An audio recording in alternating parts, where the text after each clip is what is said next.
खबर है लाहौर और कराची की फ़ज़ा मुज़र सेहत करार दे दी गई। दुनिया के आलूदा तरीन शहरों की फहरिस्त में लाहौर दूसरे और कराची का तीसरा नंबर है। फ़ज़ाई आलूदगी से लाहौर और कराची के शहरियों को शदीद मुश्किलात का सामना है।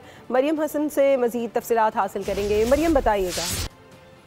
बिल्कुल, शहर काइद में हवा की सिम में तब्दीली के साथ ही एक बार फिर से ग़िज़ाई आलूदगी में जो है वो इजाफा देखने में आ रहा है और दुनिया के आलूदा तरीन शहरों की फहरिस्त में लाहौर दूसरे और कराची जो है वो आज तीसरे नंबर पर आ चुका है। लाहौर की फिजा जो है वो शदीद, जबकि कराची की फिजा जो है वो आलूदा करार दी गई है और कराची के शहरियों के लिए मुज़र सेहत करार दे दी गई है।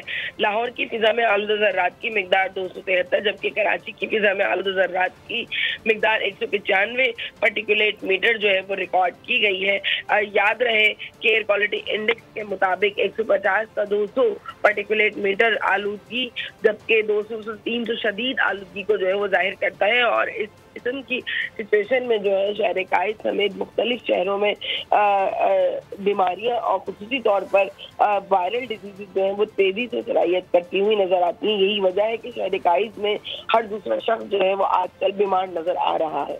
मरियम हसन अपडेट कर रही थी, बहुत शुक्रिया आपका। सब्सक्राइब करें और बेल दबाएं ताकि कोई खबर रह न जाए।